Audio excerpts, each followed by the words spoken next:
मुझ में है सामर्थ्य, मुझ में है योग्यता, कर सकता मैं सब कुछ, ना कोई रोक सकता। यीशु की मैं रचना, रचा उसके समान, कहने से थम जाते हैं ये आंधी और तूफान। झुकाऊं आसमां ये हिलाऊं हर पहाड़ में, चलूं मैं पानी पे भी यीशु में विश्वास से। खोलूं अंधों की आंखें, भरूं मुर्दों में सांसें, सुन लो सब कान वालों मेरी हर एक बातें।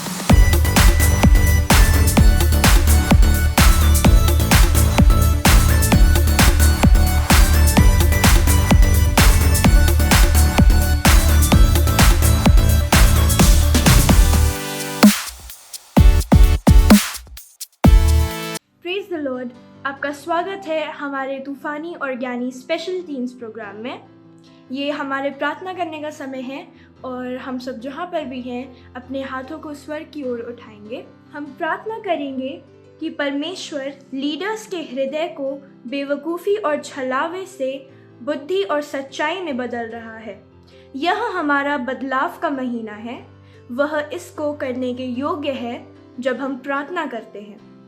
नीति वचन 21 अध्याय का 1 पद कहता है, राजा का मन नदियों के जल के समान यहोवा के हाथ में रहता है, जिधर वह चाहता है उधर उसको फेर देता है। प्रार्थना और मध्यस्थता कीजिए, विशेष रूप से भारत और महाराष्ट्र के लीडर्स के लिए, कि परमेश्वर उनके हृदय को बदलेगा बेवकूफ़ी और छलावे से बुद्धि और सच्चाई के लिए। वह इसको करने के योग्य है जब हम प्रार्थना करते हैं।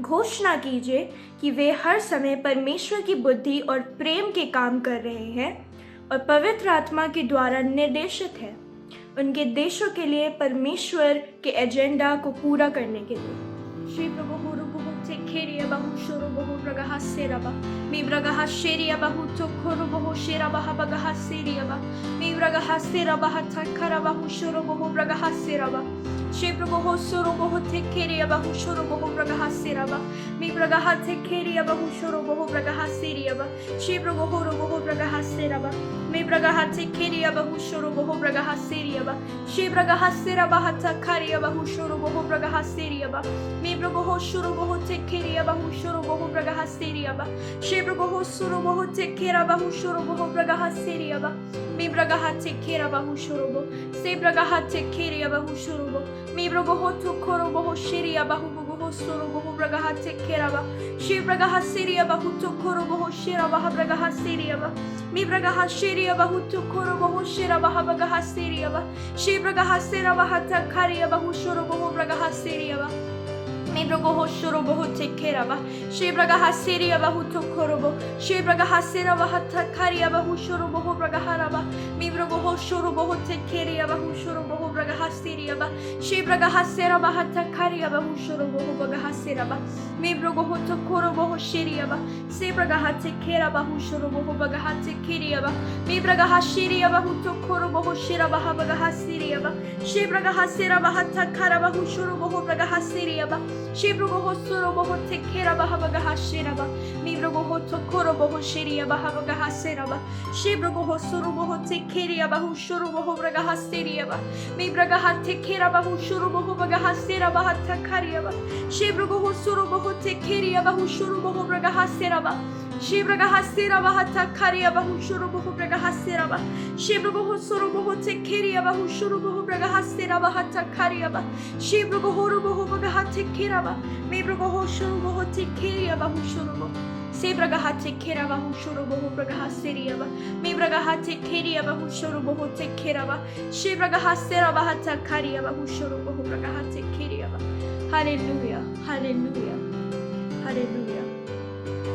हम भारत और महाराष्ट्र के सारे लीडर्स के लिए घोषणा करते हैं यीशु मसीह के नाम में कि परमेश्वर उनका मन बदल रहा है।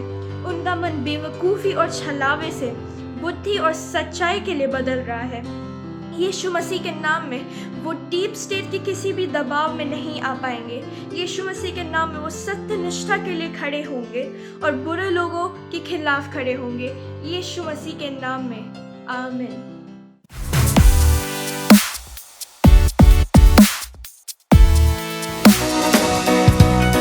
Hey, oh Jesus, I love you. Woo. Jesus, I love you, I love you, I love you. Nobody like you, nobody, nobody. Jesus, Jesus, I love you, I love you, I love you. Nobody like you, nobody, nobody. nobody love me like you do. Nobody touch me like you do. Nobody love me like you do. Nobody, nobody, nobody love me like you do. Nobody touch me like you do. Nobody love me like you do. Nobody, nobody. Whoa. Nobody, nobody. Whoa. Nobody, nobody. Jesus. Jesus, I love you, I love you, I love you. Nobody like you, nobody, nobody. Hey. Jesus, I love you, I love you, I love you. Nobody like you, nobody, nobody. Nobody love me like you do. Nobody touch me like you do. Nobody love me like you do. Nobody, nobody, nobody love me like you do. Nobody touch me like you do. Nobody love me like you do. Nobody, nobody. Whoa. Nobody, nobody. Whoa. Nobody, nobody. Nobody, nobody. Jesus, I praise you, I praise you, I praise you. Nobody like you, nobody, nobody. Jesus, Jesus, I praise you, I praise you, I praise you. nobody like you, nobody, nobody, nobody love me like you do. Nobody touch me like you do. Nobody love me like you. Nobody love me like you. Nobody touch me like Nobody touch me like you do. Nobody love me like you. Oh Jesus. Nobody, Ah, ah, oh. nobody, nobody. Whoa. Nobody, nobody. Whoa. Nobody, nobody. Whoa. Nobody, nobody.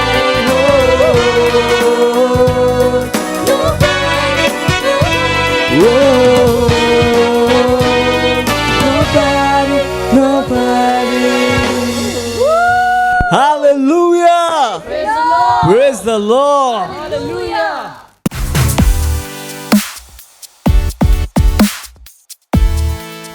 Hallelujah, praise the Lord. आप सबका स्वागत है it's टीवो rhapsody time, reality times. आज का संदेश है अभी परमेश्वर के आत्मा को तुरंत उत्तर दीजिए। हालेलुया।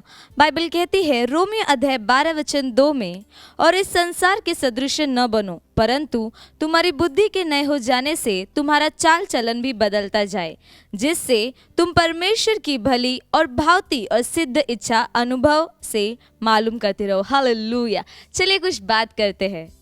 कुछ लोग अपने जीवन में कुछ दुर्घटना का अनुभव करते हैं या ऐसे ही कुछ का जब उन्होंने परमेश्वर के आत्मा का उत्तर नहीं दिया था।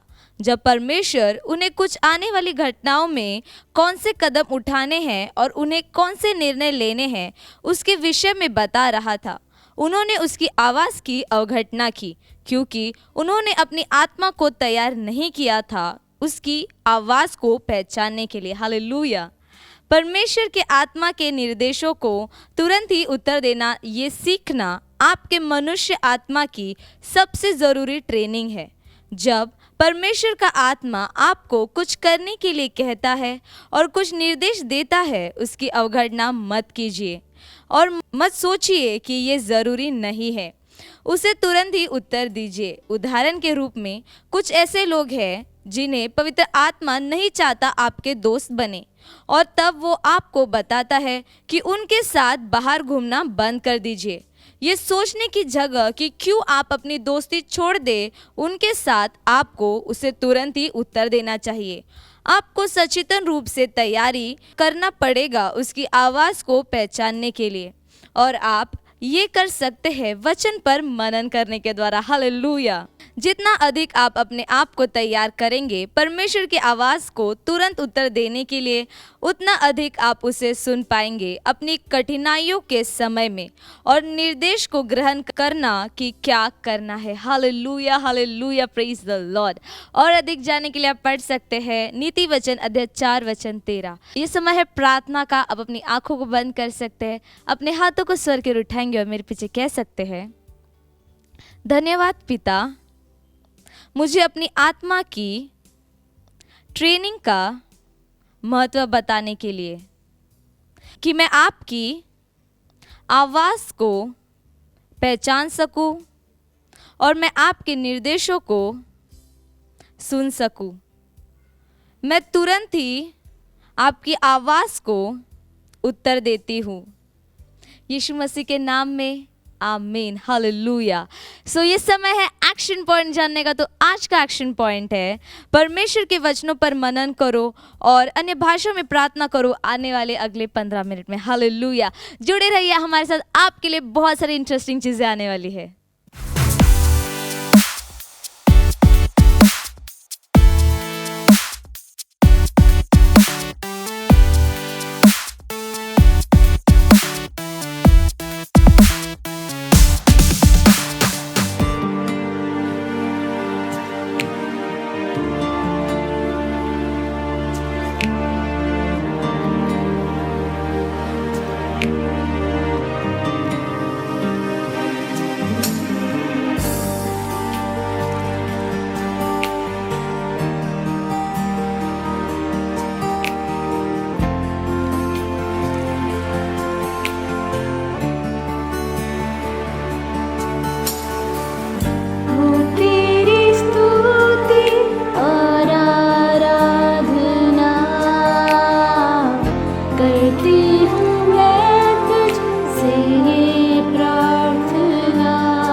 दोस्तों, आप सभी का स्वागत है आज के हमारे हक्का बक्का के टीवी एपिसोड में।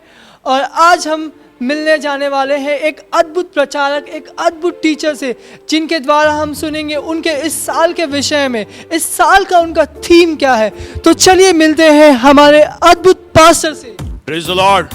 मेरा नाम है श्री श्री माननीय आदरणीय बिशप डॉक्टर पास्टर अपोस्टल परमेश्वर के दास, परमेश्वर के सेवक जॉन फर्नांडिस। प्रभु की सामत प्रभु की। और मेरे कलीसिया का नाम है बिजली और ज्वालामुखी। प्रचार की सामत पकड़े रख के प्रभु की कलीसिया को आग के बदले आग और आग के बदले आग। यस सर, इस साल का आपका थीम विषय क्या है सर? हाँ, मैंने आपको बताया ना, सीधे उंगली से घी ना निकले तो उंगली टेढ़ी कर देना चाहिए। ऐसे भी, वैसे भी और कैसे भी सिर्फ करना है। यस सर, जैसे अभी मैं आपके टेबल पे देख रहा हूँ, ये कोयता, ये बाइबल, सर इसका मतलब क्या है सर? मैंने तुम्हें बताया ना हमारा इस साल का विषय क्या है। यस सर, इस साल के विषय में आपने बताया, लेकिन ये सब क्या है बताइए ना सर। कैसे भी, जैसे भी करना है, आग के बदले आग। हाँ जी सर। बाइबल आत्मिक लड़ाइयों के लिए है और ये हथियार भौतिक लड़ाइयों के लिए है। कुछ शैतान होते हैं जो इंसान के रूप में आते, ये उनके लिए है। यस सर, ये व्यक्ति जो आपके बाजू में खड़ा है, ये सज्जन पुरुष, ये कौन है सर? तुम्हें सज्जन दिख रहा है? इस कलीसिया में कोई भी सज्जन नहीं है, ना नम्र है। ये कड़क आदमी है, ये मेरा सेक्रेटरी है और मेरा पर्सनल बॉडीगार्ड भी। यस सर, लेकिन उसके हाथ में पत्थर क्यों है सर? मैंने तुम्हें बताया ना हमारा इस साल का विषय क्या है। हम पूरी तरीके से तैयार हैं। देखो, हमारे कलीसिया में हम प्रभु का इंतजार नहीं करते कि वो हमारी लड़ाई लड़े। दूसरी कलीसिया को तुमने सुना होगा कि वो कहते कि प्रभु हमारी लड़ाई लड़े। नहीं, हम इंतजार नहीं करते कि प्रभु हमारी लड़ाई लड़े, हम प्रभु की सहायता करते कोई भी लड़ाई लड़ने में। यस सर, धन्यवाद सर। तो दोस्तों, जैसे कि आपने अभी सुना हमारे प्रचारक से, जो बिजली और बारिश की मिनिस्ट्री से है।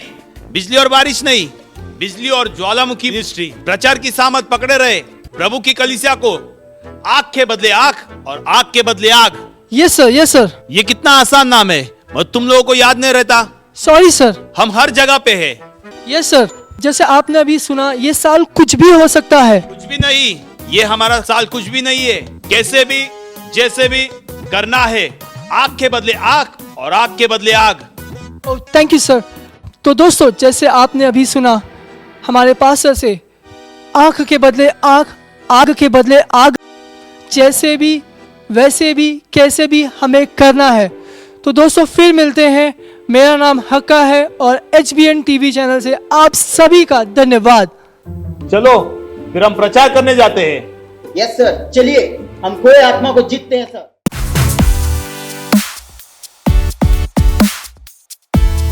हेलो, स्वागत है आपका हमारे इस प्रोग्राम में जिसका नाम है तूफानी और ज्ञानी टीन। और ये हमारा सेगमेंट है सवाल आपके, जवाब हमारे। और फिर से हम आपका धन्यवाद देना चाहते हैं इतना हमें प्यार देने के लिए, हमारे प्रोग्राम को देखने के लिए, उसको प्रमोट करने के लिए, उसमें इंटरेस्ट दिखाने के लिए। Thank you very much. और मुझे विश्वास है कि जो हमारी पिछली सीरीज थी उसने आपकी बहुत सहायता की होगी।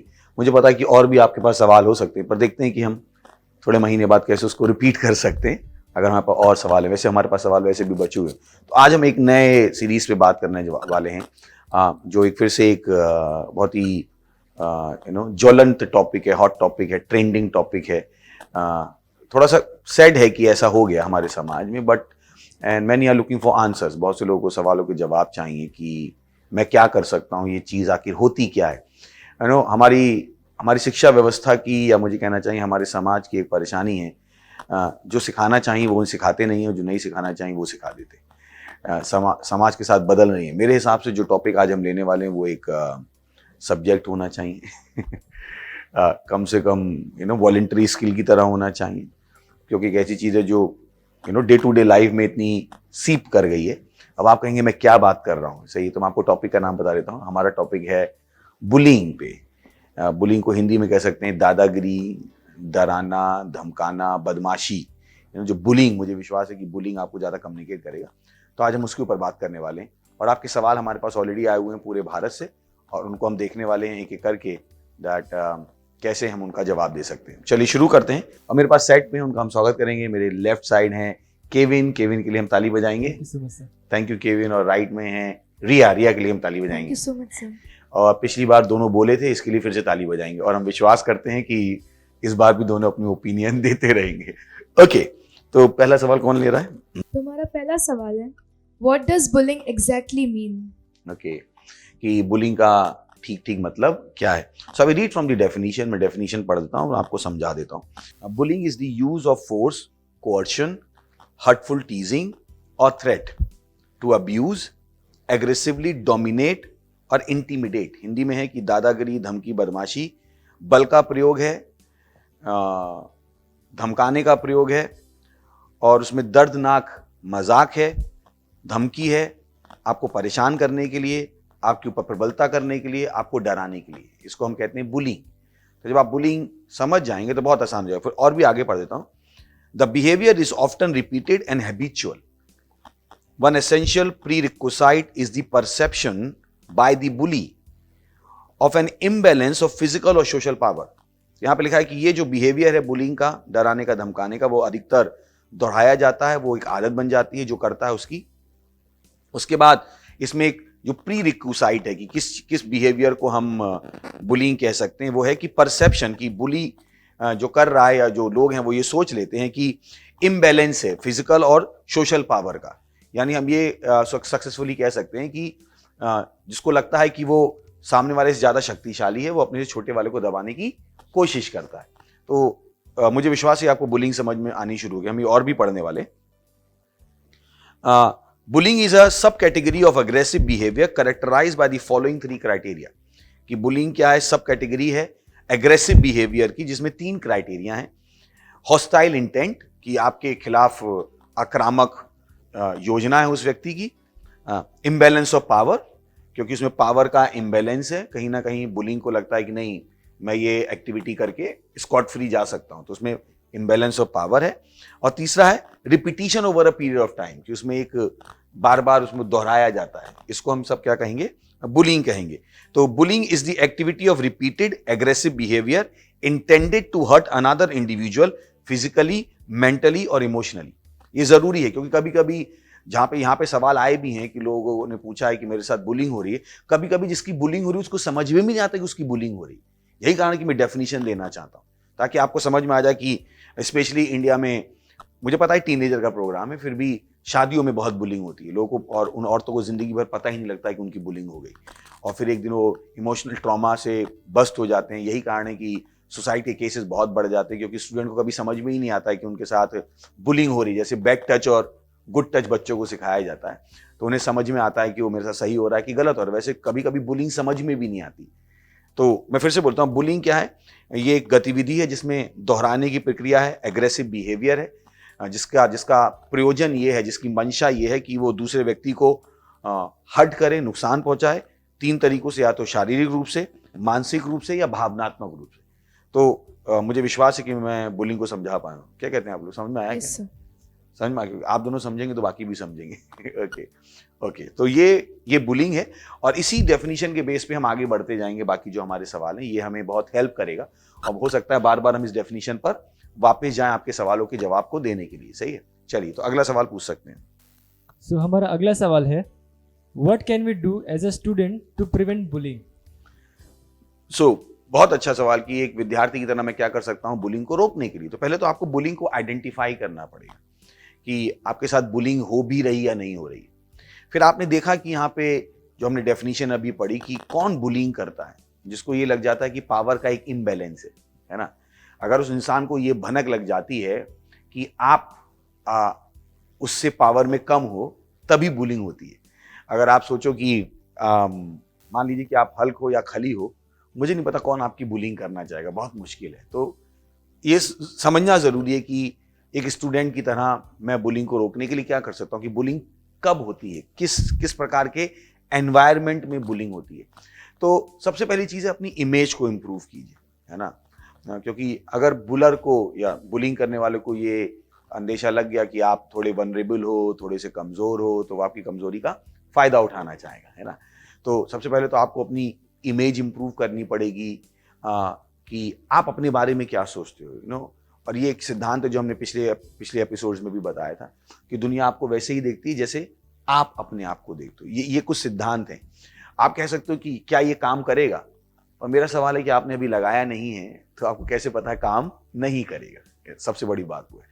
तो मैं कहूँगा सबसे पहले आपने बुलिंग को समझ लिया, पहले तो आइडेंटिफाई कीजिए वो बुलिंग हो भी रही नहीं हो रही है। बुलिंग किस लेवल पे, फिजिकल लेवल पे है, इमोशनल लेवल पर है, या हमने 3 चीजें पढ़ी थी।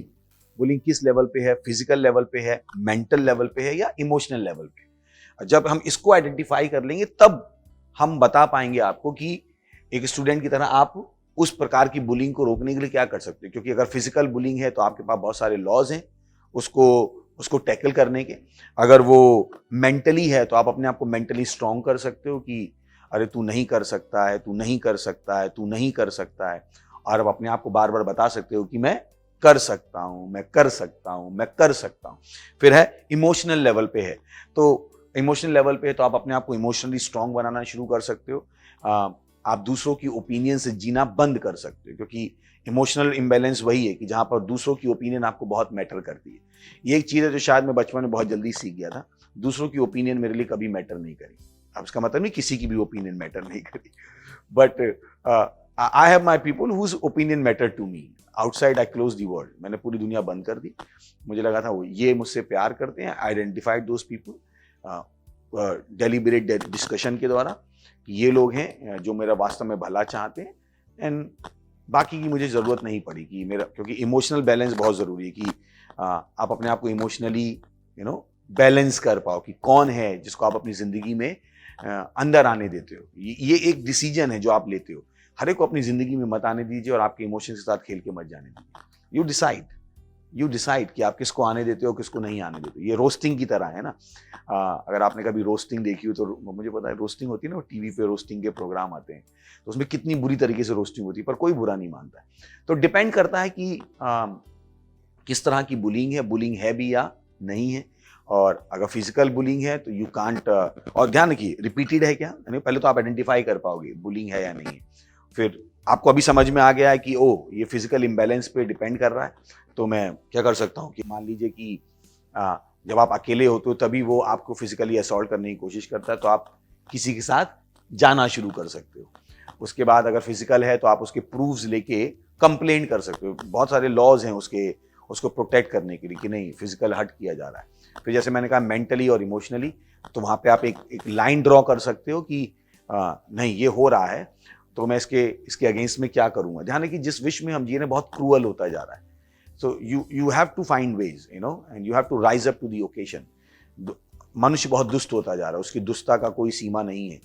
तो और ये टीनेजर्स में भी देखी जा रही है, सब में देखी जा रही है।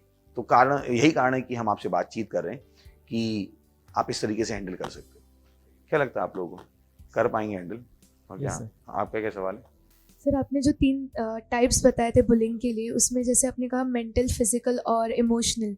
सो फॉर एग्जांपल अगर कोई स्टूडेंट है उसके फ्रेंड्स ही उसके साथ बुलिंग कर रहे हैं, जो उसके क्लोज फ्रेंड्स है, तो वो इमोशनल में आएगा या मेंटल में आएगा? बिल्कुल, बहुत अच्छा सवाल है कि इमोशनल में आएगा कि मेंटल। डिपेंड करता है कि उससे कौन सा एस्पेक्ट ऑफ लाइफ इम्पैक्ट हो रहा है, क्योंकि एक ही स्टेटमेंट आपको मेंटली भी इम्पैक्ट कर सकता है, एक ही स्टेटमेंट इमोशनली भी इम्पैक्ट कर सकता है।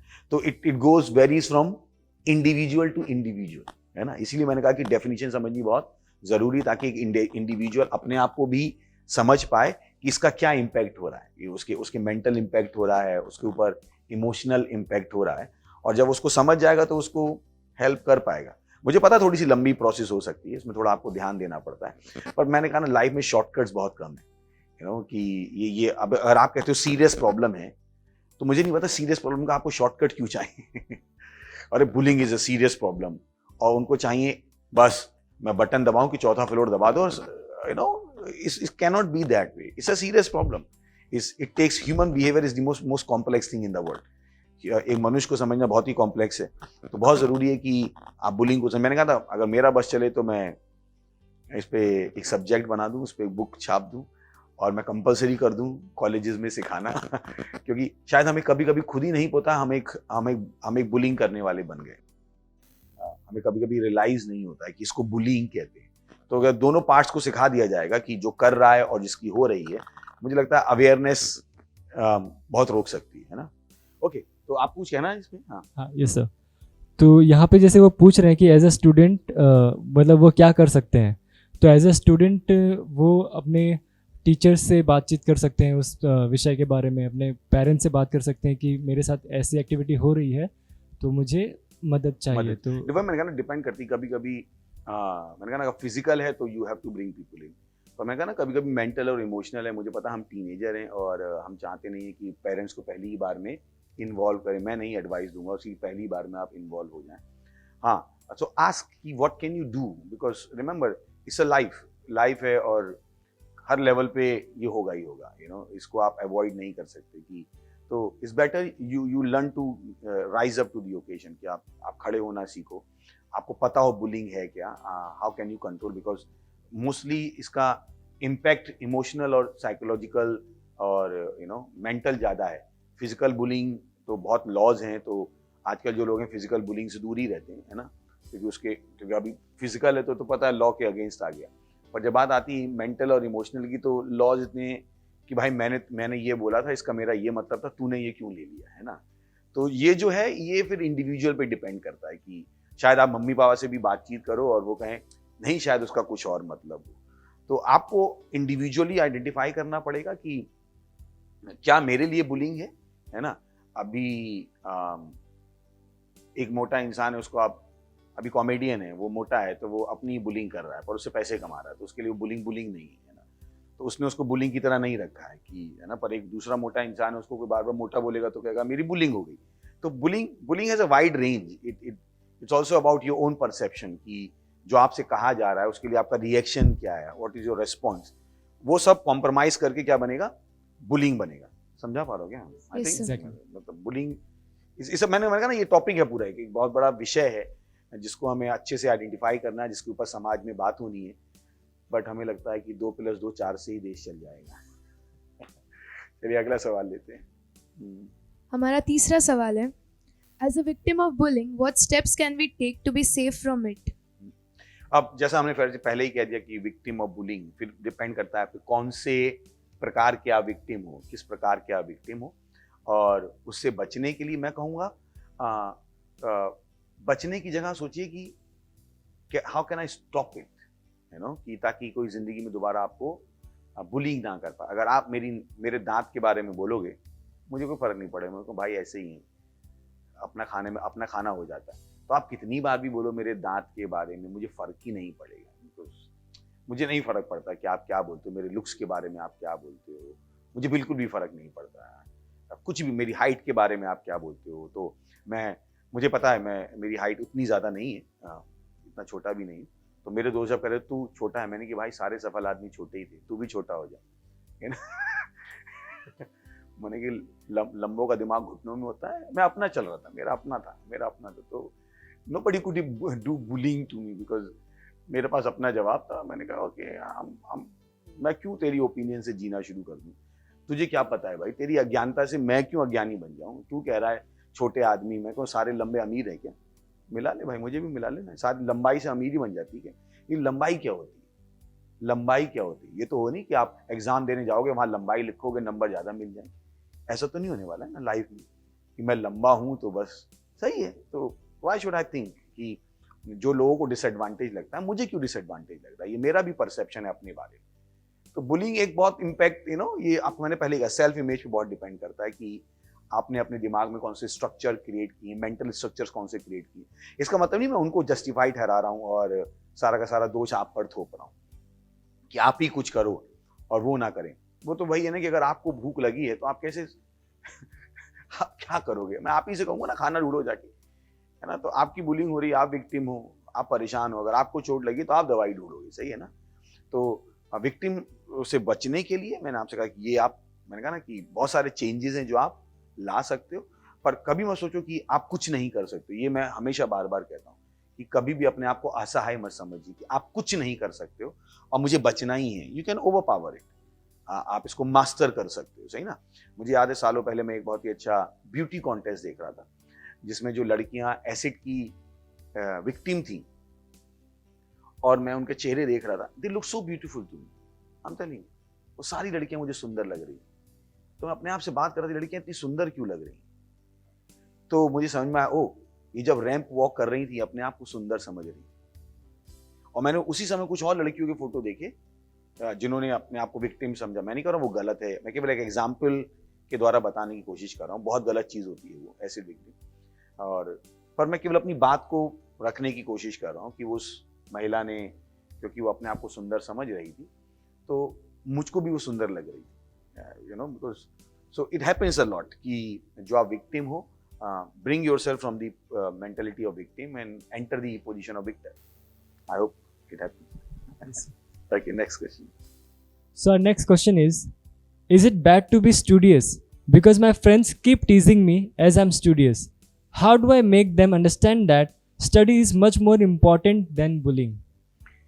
Beautiful. पहली बात तो कभी-कभी जब मैं इस तरह के सवाल सुनता हूँ तो मुझे लगता है फिर से वही है कि ओपिनियन दूसरों की बहुत मैटर करती है। अच्छा, फिर दूसरा पार्ट है आपके सवाल का कि how do I make them understand, मैं कैसे उन्हें महसूस कराऊं कि जो मैं कर रही हूं या कर रहा हूं वो सही है। कभी कभी आप ऑन द स्पॉट महसूस नहीं करा सकते कि इसके लॉन्ग टर्म इम्पैक्ट क्या है। You have to be rest assured that what you are doing is right. आपको अपने अंदर कॉन्फिडेंस डेवलप करना पड़ेगा कि नहीं ये सही चीज़ है, दूसरे इसको गलत समझते हैं, इसका मतलब नहीं गलत कोई आप सही समझो, क्योंकि studies can not be wrong, कभी भी गलत नहीं हो सकती। अब मैंने पिछली बार भी कहा था कि दोस्त कौन है, हमने डिफाइन किया था दोस्त कौन है, जो आपको सही चीजें बताए, सही चीजों को करने के लिए प्रमोट करे, ये भी एक दोस्ती की बहुत बड़ी डेफिनेशन है। तो मैं कहना चाहूंगा कि पढ़ाई कभी बुराई नहीं हो सकती, क्योंकि ज्ञान हमारी सामर्थ्य, नॉलेज इज पावर, ये आपने सुना होगा, and it can give you power. So अगर कोई कहता है कि पढ़ाई गलत है, मैं कहता हूँ फिर ज्ञान कहाँ से आएगा आपके पास, और फिर तो आप वीक रह जाओगे, है ना। जैसे अभी हमने बुलिंग के ऊपर बातचीत की, मुझे पता आपके पास ज्ञान आ रहा है, तो आपको सोल्यूशन समझ में आ रहे हैं। तो पढ़ाई लिखाई बहुत जरूरी है कि अब दोस्तों का क्या परसेप्शन है अलग है वो, है ना। अभी आप पाकिस्तान वाले से पूछोगे तो वो कहेगा इंडिया में रहना ही गलत है, तो आप ना इंडिया छोड़ के भाग जाओगे वो आपकी बुलिंग करना शुरू कर दे कि भाई नहीं इंडिया में रहना ही गलत है। इंडिया वाले से पूछोगे तो कहेगा पाकिस्तान में रहना गलत है, तो पाकिस्तान वाले के पाकिस्तान छोड़ के भाग जाए। ये भी बुलिंग है ना कि तो अभी मैं स्टडी कर रहा हूँ, मुझे पता है मैं सही कर रहा हूँ, अभी तेरे को जो समझना है समझना भाई मेरे से इतना फर्क नहीं पड़ता है ना, मुझे पता है मैं सही कर रहा हूँ। सो दूसरा उसमें पार्ट था कि how do I make them realise, sometimes they don't get, people don't realise it, understand कि some people realize something so late in life. Not everybody can realize the way you realize at the same point of life. So you have to get wisdom, जिस तरीके से आपको चीजें समझ में आती हैं शायद उनको उस तरीके से उस समय ना समझ में आ रही। जैसे कभी कभी होता भी है, माँ बाप भी कहते हैं अरे तू पढ़ ले, हमें तो पढ़ने का मौका मिला था, हमने नहीं पढ़ा। ये घरों में एक डायलॉग आपने सुना होगा, है ना। तो उनको कब समझ में आया, तो मुझे नहीं पता कि आप क्या कर सकते हो उस समय, पर ये मैं आपको बता सकता हूँ कि जो आप कर रहे हो वो गलत नहीं है, और इज देयर लाइफ, उनकी जिंदगी है, तो व्हाट कैन आई डू, मैं अपनी जिंदगी को कंट्रोल कर सकता हूँ, दूसरे की जिंदगी पर मेरा कोई कंट्रोल नहीं है। तो why do I become God of everybody, मैं सबका प्रभु बन के क्यों घूमूं यार। मुझे समझ में आ गया जो सही है मैं कर रहा हूँ। If they can not learn by my example, दूसरी चीजों से मैं कह रहा हूँ, if they can not learn by my example, what can I do, I am limited, this is all I can do, you are not limited, इससे ज्यादा आप क्या कर सकते हो। You can lead by example, उसके अलावा अगर आदमी नहीं समझना चाहता है तो just leave it and move on. इसमें सर एक फैक्टर ये भी हो सकता है कि जो स्टूडेंट ही क्वेश्चन कर रहा है वो क्या एक्सपेक्ट करता है कि वो कम्युनिकेशन के द्वारा उसको रियलाइज करवाए, या ऐसा चाहता है कि वो बस मुझे देखकर समझ जाए। Thank you. तो आप वो भी पॉइंट ले सकते हैं कि आप किस तरह से रियलाइज कराना चाहते हो, और फिर अगला पॉइंट है, पहला पॉइंट तो यही क्यों रियलाइज कराने का, क्या और आप अपना ट्राई कर सकते हो, कम्युनिकेशन के द्वारा रियलाइज करा सकते हो और एग्जाम्पल के द्वारा कर सकते हो, यही आपको कहने का। Thank you. Next question. हमारा 5वां सवाल है, how can we draw line between healthy mischief and bullying. Beautiful. Bullying की डेफिनेशन पे चली जाएगी है ना, आपको पता लग जाएगा कि मिसचीफ चल रहा है या बुलिंग चल रही है ना। सिंपल है, मतलब यार बहुत सिंपल है ना ये तो उसका जवाब, कि आपको पता लग जाएगा रिपीटेड है, हर्ट हो रहा है क्या, क्योंकि जिस चीज से किसी को हर्ट हो सकता है उस वही चीज से किसी को मजा भी आ सकता है। तो वो तो डिसाइड करना पड़ेगा कि, तो आपको पता लग जाएगा कि भाई पहले तो आपको आइडेंटिफाई करना पड़ेगा कि फ्रेंडली बेंटर क्या है और बुलिंग क्या है ना। कि तो जब आपको पता लग जाए कि क्या है, तो अब बुलिंग को कैसे रोक सकते हैं, हमने पहले ही जवाब दे दिया है ना। नेक्स्ट सवाल, हमारा अगला सवाल है, is it possible for me to change my bully's opinion towards me into positive opinion? तो सवाल है कि जो मुझको बुली कर रहा है, जो उसकी जो मेरे प्रति ओपिनियन है, क्या मैं उसको बदल सकता हूँ? हाँ भी और नहीं भी। हमने अभी भी डिस्कस किया कि डिपेंड करता है बुली है कौन, डिपेंड करता है कि आपके ऑप्शंस क्या हैं, डिपेंड करता है कि क्या बुली सुनना भी चाहता है या नहीं चाहता है। ये सारे फैक्टर्स वहां पे प्ले करेंगे। आप लोग क्या कहते हैं? Right sir. है ना, मतलब क्योंकि दूसरे की ओपिनियन चेंज करना इस दुनिया में सबसे बड़ा काम है बहुत बड़ा काम है जो आप बात कर रहे हैं। तो सवाल वही आएगा, क्यों मैं बुली की ओपिनियन चेंज करना चाहूँ? शायद वो बदलना नहीं चाहता। एक इंसान जो बदलना नहीं चाहता है, उसको बदलना शायद बहुत मुश्किल है ना, क्योंकि बदलाव इंसान खुद डिसाइड करता है कि मुझे बदलने की जरूरत है। नहीं तो आप बाहर से कितना भी प्रेशर डालो, कुछ होने वाला नहीं है।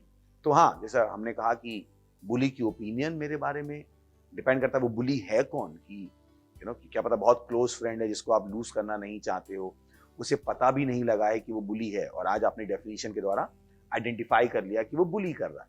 तो उसको समझाओ, यार एक आज अच्छा टॉपिक पढ़ा है, चल एक बुली को समझते हैं, बुलिंग को समझते हैं, बिना उसको बोले कि तू बुली है। और शायद उसको रियलाइज हो जाए कि अरे मैं जो कर रहा था वो क्या था, बुलिंग है। तो डिपेंड करता है कि आपका कम्युनिकेशन लेवल क्या है, बुली कौन है, आपकी उसके साथ रेपो क्या है, किस लेवल तक आप उसके साथ कम्युनिकेट कर सकते हो, किस लेवल तक वो आपकी सुनेगा।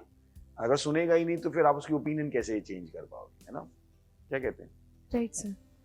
तो थैंक यू वेरी मच। मुझे विश्वास है कि हम कुछ हद तक इस टॉपिक को खोद पाएं, और अगले संडे जब हम आएंगे तो और इस पर हम बातचीत करेंगे।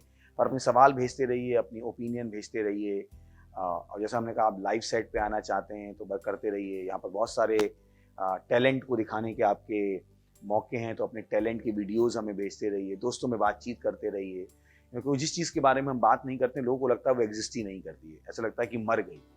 यही कारण है कि एडवर्टीजमेंट बहुत ज़रूरी है। तो अपने दोस्तों के साथ बात करते रहिए, है ना। ये भी एक आपका तरीका है, शायद वो आपकी ना सुने, शायद हमारी सुन लें, है ना। कि कभी कभी होता है ना कि अरे क्या, और होता क्या है कि कभी कि जो टीवी पे आ रहा होता है, जो इंटरनेट पे आ रहा होता है, लोगों को उस पर ज़्यादा विश्वास भी होता है कि इन्होंने अपनी रिसर्च की होगी, जो कि हमने वाकई में की, मैंने आपको डेफिनेशन पढ़ के बता दी, तो शायद उनका विश्वास ज़्यादा हो जाए और आप अच्छे से कम्युनिकेट कर पाओ। अभी भी प्रोग्राम में बहुत अच्छी चीज़ें बाकी हैं, हमारे साथ बने रहिएगा।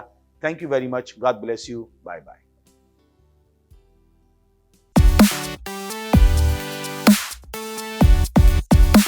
हेलो दोस्तों, स्वागत है आपका इस महत्वपूर्ण सेगमेंट पे।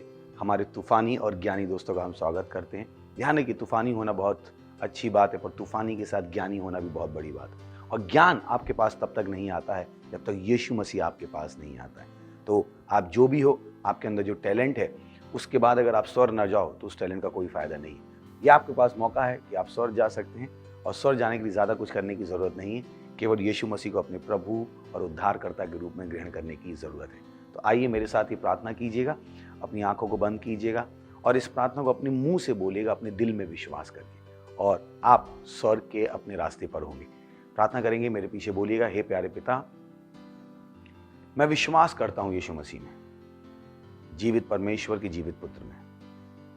मैं विश्वास करता हूं कि वो क्रूस पर मरा मुझे बचाने के लिए, और परमेश्वर ने उसे तीसरे दिन मरे हुए में से जिंदा किया, और वो सदा के लिए जीवित है। आज मैं बुलाता हूं यीशु मसीह को मेरे जीवन में मेरा प्रभु होने के लिए, मेरा स्वामी होने के लिए। मैं अपने मुंह से घोषणा करता हूं कि यीशु मसीह जीवित परमेश्वर का जीवित पुत्र मेरा प्रभु है, मेरा स्वामी है। मैं बच गया हूं। मैं विश्वास के द्वारा अपने अंदर अनंत जीवन को ग्रहण करता हूं। आज से, अभी से मेरे अंदर मसीह का दिमाग है, मसीह मेरी बुद्धि बन गया है। धन्यवाद प्रभु मुझे बचाने के लिए, यीशु मसीह के नाम में, आमीन। Praise the Lord. अगर आपने ये प्रार्थना की तो मैं आपको बताना चाहता हूँ, परमेश्वर ने आपकी प्रार्थना सुनी है और अब आप स्वर्ग के नागरिक हैं। ग्लोरी, बधाई हो आपको। हमारी डिटेल्स स्क्रीन पर है, हम आपसे सुनना चाहेंगे, आपकी सहायता करना चाहेंगे ताकि आप इस स्वर्ग के जीवन को जीना सीख सके। Praise the Lord, hallelujah.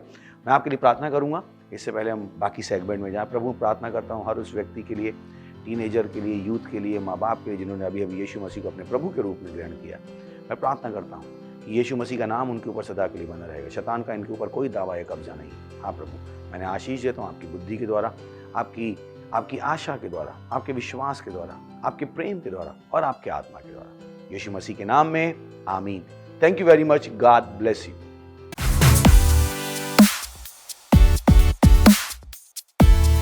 Hello तूफानी और ज्ञानी दोस्तों, मैं आपको तूफानी और ज्ञानी क्यों कह रहा हूँ? क्योंकि पहले केवल आप तूफानी थे, यीशु को ग्रहण करने के बाद आप ज्ञानी भी हो गए। Praise the Lord.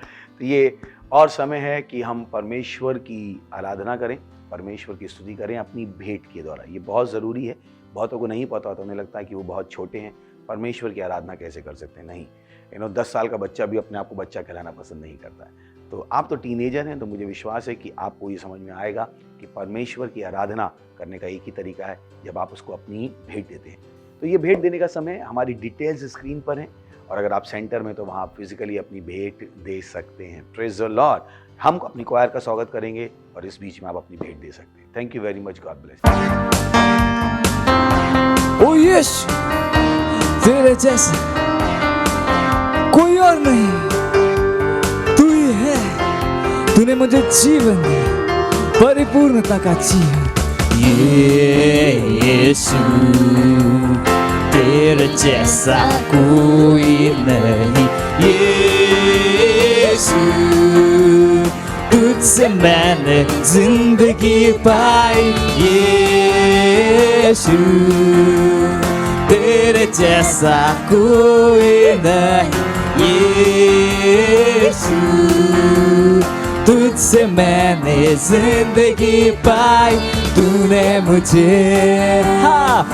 मुझे जीवन दिया, और तू ही मुझसे करता है प्यार सबसे जुदा। तूने मुझे जीवन दिया, और तू ही मुझसे कहता है प्यार सबसे जुदा। हालेलुया,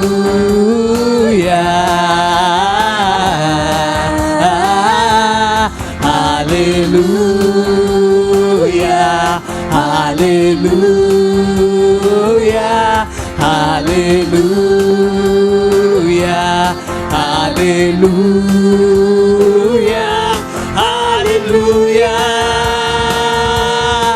ओ यीशु, यीशु, तेरे जैसा कोई नहीं। यीशु, तुझसे मैंने जिंदगी पाई। यीशु, तेरे जैसा कोई नहीं। यीशु, तुझसे मैंने जिंदगी पाई।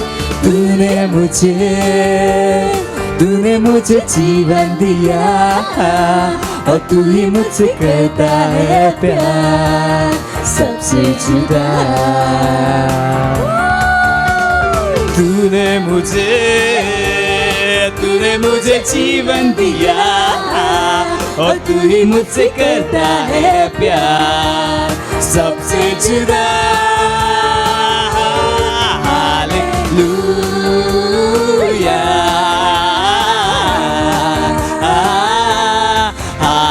Hallelujah, hallelujah, hallelujah, hallelujah, hallelujah, hallelujah, महिमा, महिमा। वाह वाह वाह, थैंक यू। आप वाकई में ज्ञान में आगे बढ़ रहे हैं। ये वो चीज़ है जो आपके पैसे को लगातार आगे बढ़ाती रहेगी। चलिए हम प्रार्थना करते हैं। प्रभु, मैं प्रार्थना करता हूँ उस भेंट के लिए, उस दशमांश के लिए, उस पार्टनरशिप के लिए जो आपके बच्चों ने आपको दी है, या आपके आत्मा के द्वारा पवित्र आपको ग्रहण होने के लिए जैसे इन्होंने दिया है, इसकी बढ़ी हुई फसलता तेजी से आ रही यीशु मसीह के नाम में। ये ज्ञान में आगे बढ़ते जा रहे यीशु मसीह के नाम में। इस पैसे पर, इस भेंट पर हम आपकी आशीषों का आह्वान करते हैं, घोषणा करते हैं, ये भेंट आपके राज को तेजी से आगे बढ़ा दे। और इस प्रार्थना को यीशु मसीह के नाम में मांगते हैं, आमीन। Thank you very much, God bless you. हमें इंतजार रहेगा आपके टैलेंट का। उसके अलावा हमने बहुत सारे और सेगमेंट तैयार किए हैं, आप उसकी भी स्क्रिप्ट बना सकते हैं, हमें भेज सकते हैं और हमें खुशी होगी आपकी स्क्रिप्ट पे एक्टिंग करने में और हम आपको क्रेडिट देना चाहेंगे। Thank you very much, God bless you. तूफानी बने रहिए पर ज्ञानी बने रहिए।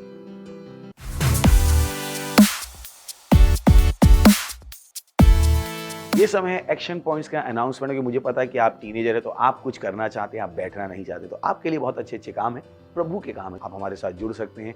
टीवो क्लब्स हमारे चलते हैं, पता कीजिए आप कैसे टीवी क्लब के एक पार्ट बन सकते हैं। अगर आप हमसे दूर हैं तो आप ऑनलाइन भी हमसे जुड़ सकते हैं। अगर सोशल मीडिया में आपका इंटरेस्ट है, आप कुछ करना चाहते हैं सोशल मीडिया में, हमारी सोशल मीडिया टीम है, अपनी डिटेल्स यहाँ पर हमें दे सकते हैं। हमारा लिंक यहाँ पर होगा लीडरशिप फॉर्म का, जिसको आप भर सकते हैं और हमारे साथ एक लीडर बन सकते हैं और परमेश्वर के लिए बड़े प्रभाव को पैदा कर सकते हैं। Thank you very much, God bless you. इससे पहले कि हम जाएं, चलिए हम अनुग्रह को शेयर करेंगे। परमपिता का प्रेम, यीशु मसीह का अनुग्रह और पवित्र आत्मा की सहभागिता हमारे साथ सदा के लिए बनी रहेगी, यीशु मसीह के नाम में, आमीन। Thank you, God bless you, I love you all.